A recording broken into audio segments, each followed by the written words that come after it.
പല സുഹൃത്തുക്കളെ, ഇന്ന് നമ്മൾ ചർച്ച ചെയ്യാൻ പോകുന്ന വിഷയം biggest superstar Prem Nazir sir അനീതിക്കെതിരെ പോരാടിയ സിനിമകളെക്കുറിച്ച്. നസീർ സാറ് പിന്നെ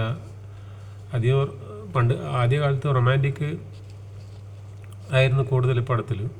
പക്ഷെ പിന്നീട് നസീർ സാർ അനീതിക്കെതിരെ പോരാടുന്ന നായകനായിട്ടാണ് കൂടുതൽ പടങ്ങളുണ്ടായിരുന്നത്. തുടക്കകാലത്ത് പ്രേമ നായകനായിരുന്നു, പിന്നീട് CID നായകനായി, അത് കഴിഞ്ഞ് പുരാണ നായകന്മാരായി, പിന്നീട് വടക്കംപാട്ട് നായകനായി, പിന്നീട് അങ്ങോട്ട് അനീതിക്കെതിരെ പോരാടുന്ന നായകനായിട്ടാണ് നസീർ സാർ അധിക പടത്തിൽ ഉണ്ടാവാറുള്ളത്. പിന്നെ കുറേ പടത്തിൽ നസീർ സാർ കോമഡി അവതരിപ്പിച്ചിട്ടുണ്ട്. പക്ഷേ അനീതിക്കെതിരെ പോരാടുന്ന പടങ്ങളാണ് നസീർ സാറിൻ്റെ കൂടുതലും. അതിൽ പ്രധാനപ്പെട്ട കുറച്ച് പടങ്ങളെക്കുറിച്ച്, ഓർമ്മയുള്ള പടങ്ങളെക്കുറിച്ച് പറയാം. അതിലൊന്ന് തമ്മാടി വേലൻ, അനീതിക്കെതിരെ പോരാടുന്നതാണ്. അതായത് ഈ ക്രൂരനായ മുതലാളിക്കെതിരെ പിന്നെ കുറേ പീഡനങ്ങളേറ്റിട്ട് തളരാതെ അവസാന നിമിഷം വരെ ആ മുതലാളിക്കെതിരെ പോരാടിയ ഒരു പടമാണ് തമ്മാടി വേലൻ. സ്വന്തം വീട്ടുകാർ പോലും ചേട്ടനും അമ്മയും എല്ലാം എതിരായിട്ട് അവസാനം വരെ സ്വന്തം ആദർശത്തിൽ പിടിച്ചു തന്നു ഒരു കഥാപാത്രം. അതാകുമ്പോൾ അങ്ങനെയുള്ള പടങ്ങൾ നസീർ സാർ നല്ല നല്ല മാസ് ഡയലോഗ് ഉണ്ടാവും. പിന്നെ തഗ് ഡയലോഗ്, അതായത് പറയുന്നതിന് ഉരുളക്കുപ്പേരി പോലുള്ള മറുപടി ആയിരിക്കും. മുതലാളിമാരോടൊക്കെ സംസാരിക്കുമ്പോൾ അതിന് നല്ല തക്കതായ അത് കേൾക്കാനാണ് ജനങ്ങൾക്ക് ആഗ്രഹം.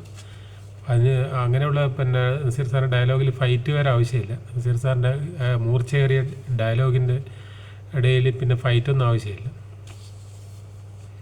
അങ്ങനെയുള്ള ഡയലോഗൊക്കെ കൊടുക്കുക, ഓരോരോ മറുപടി ഓരോന്നിനും.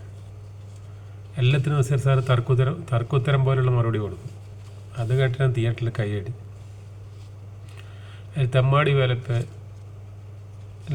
അതൊന്ന്.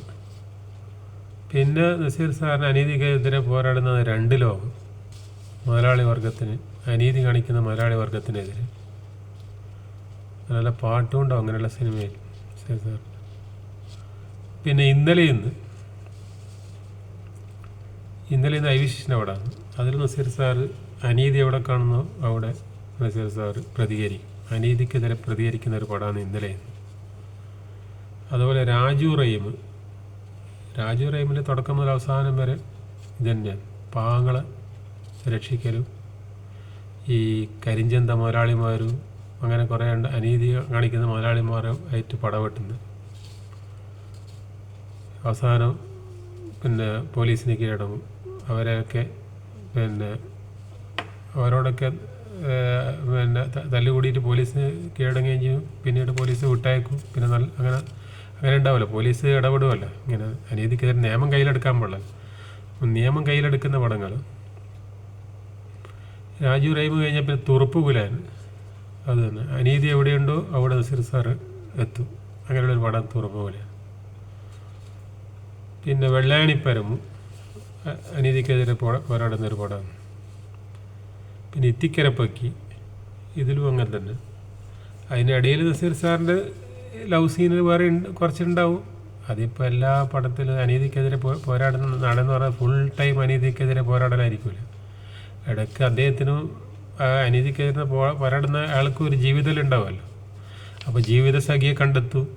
അങ്ങനെ നായികയായിട്ടൊരു പാട്ടുണ്ടാവും.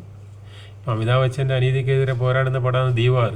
പക്ഷെ അമിതാഭ് ബച്ചൻ്റെ അതിൽ ലവ് സീനെല്ലാം ഉണ്ട്, പർവീൺ ഭവിയായിട്ടല്ലോ. അതുപോലെ അമിതാഭ് ബച്ചൻ്റെ കുറേ പടങ്ങളിൽ പിന്നെ അനീതിക്കെതിരെ പോരാടുന്ന പടത്തിൽ അമിതാഭ് ബച്ചന് നായികമാരുണ്ടാവും. അപ്പോൾ നായികമാരോട് പാട്ട് പാടും. ഒന്നോ രണ്ടോ പാട്ടെല്ലാം പാടാണ്ട് പിന്നെ സിനിമ ആവില്ലല്ലോ. ഫുൾ ടൈം അനീതിക്കെതിരെ പോരാടിക്കഴിഞ്ഞാൽ ഇപ്പോൾ നായികൻ്റെ ആവശ്യമൊന്നുമില്ലല്ലോ. അപ്പോൾ നായിക ഉണ്ടെങ്കിൽ നായികയായിട്ട് പ്രേമം ഉണ്ടാവും, ചെറിയൊരു ലവ് സീനെല്ലാം ഉണ്ടാവും, പാട്ടുണ്ടാവും. പക്ഷെ മൊത്തത്തിൽ അത് അനീതിക്കെതിരെ പോരാടുന്ന പടമായിരിക്കും. പിന്നെ കായംകുളം കൊച്ചിനുടെ മകൻ, അതും അങ്ങനെ തന്നെ, ഈ മുതലാളിമാർക്കെതിരെ. പിന്നെ ഇരുമ്പഴികളിൽ അനീതിക്കെതിരെ പോരാടുന്നത് കാട്ട് കൊള്ളക്കാർക്കെതിരെ. അതിൽ ആദ്യം തന്നെ രണ്ട് ക്രിമിനൽസ് ഉണ്ട്. ഒന്ന് ഒന്ന് KP ഉമാർ. രണ്ടും ക്രിമിനലുകളാണ്. അപ്പോൾ ആദ്യം ഒരാളെ പിടിക്കും, പിന്നെ രണ്ടാമത് മറ്റാളെയും പിടിക്കും. രണ്ടാളെയും നന്നാക്കലാണ്. ഈ രണ്ട് ക്രിമിനൽസിനെയും നസീർ സാറ് നന്നാക്കിയെടുക്കുന്ന കഥയാണ്. എന്നിട്ട് പിന്നെ നസീർ സാറ്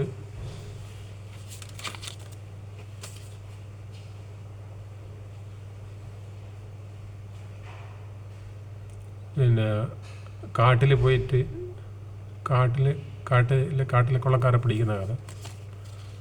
അത് അനീതിക്കെതിരെ തന്നെയാണ്.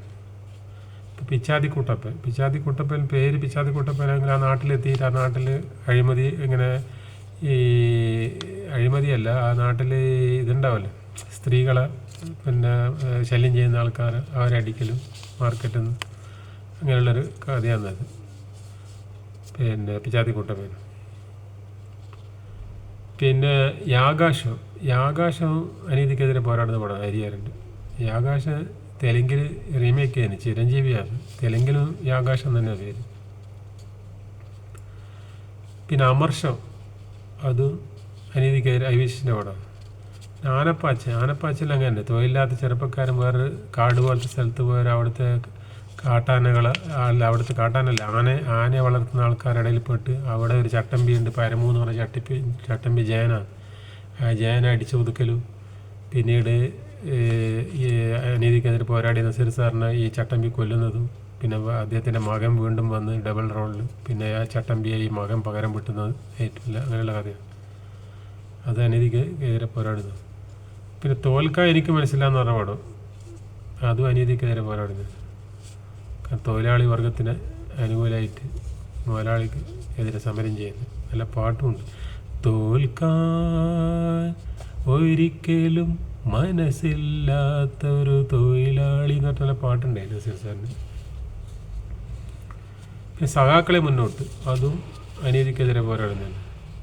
രക്തസാക്ഷി TK ബസിൻ്റെ അനീതിക്കെതിരെ ശബ്ദമുയർത്തുന്ന നായകൻ. അസുരവിത്തിലും അങ്ങനെ തന്നെയാണ്. അസുരവിത്തിൽ നല്ല പിന്നെ ഭയങ്കര അഭിനയം കാഴ്ച പടമാണ്. അത് ഓരോ സമുദായത്തിൽ നടക്കുന്ന പിന്നെ വിമർശനത്തിനെക്കുറിച്ചും അങ്ങനെയുള്ളൊരു കഥയാണ്. അവസാനം എവിടെ പോയാലും രക്ഷയില്ലെന്ന് പറഞ്ഞ പോലത്തെ സ്ഥിതിയിൽ. പിന്നെ മാനവധർമ്മം ശശികുമാറിൻ്റെ, അത് താഴ്ന്ന ജാതിക്കാർക്ക് വേണ്ടി ഉയർന്ന ജാതിക്കാരോടും പിന്നെ പോരടിക്കുന്നത്. നസീർ സാറിൻ്റെ കഥാപാത്രം അതിലും ഉയർന്ന ജാതിക്കാരനാണ്, പക്ഷെ അദ്ദേഹം താഴ്ന്ന ജാതിക്കാരുടെ സൈഡിലാണ്. എന്നിട്ട് ഉയർന്ന ജാതിക്കാർക്കായി എതിരെ പോരാടുന്നത്. പിന്നെ കൊടുമുടികൾ, അതും നാടിന് വേണ്ടിയിട്ട് പോരാടുന്ന കഥാപാത്രം. ഇന്ദ്രധനുസ്, അതിലും അങ്ങനെ തന്നെ അനീതിക്കെതിരെ പോരാടുന്നത്. പിന്നെ ഇതാ ഒരു ധിക്കാരി, അതിലും ജന്മിമാർക്കെതിരെ പോരാടുന്ന തന്നെ മലയാളിക്കെതിരെ. പിന്നെ അംഗത്തിന് അനീതി കാണുമ്പോൾ പിന്നെ അവിടെ നസീർ സാറെതിരെ അടിക്കും, അങ്ങനെയുള്ള കഥാപാത്രം. പിന്നെ ഒഴുക്കിനെതിരെ PG വിശ്വനാഥൻ്റെ ആദ്യത്തെ പടം, അതും അനീതിക്കെതിരെ പോരാടുന്ന പടം.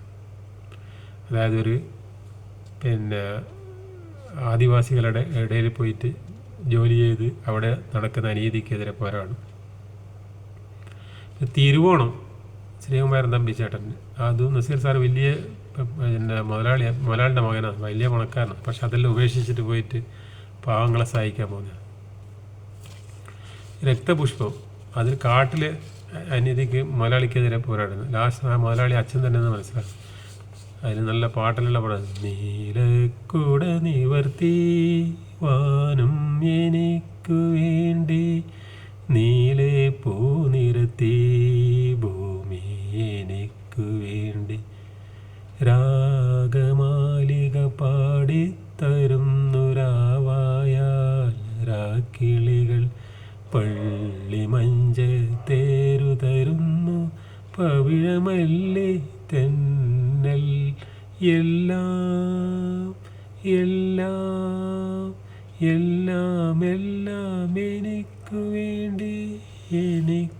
വേണ്ടി നീലക്കുട നിവർത്തി വാനം എനിക്കു വേണ്ടി, നീലെ പൂ നിരത്തി ഭൂമി. നല്ല പാട്ടാണ്.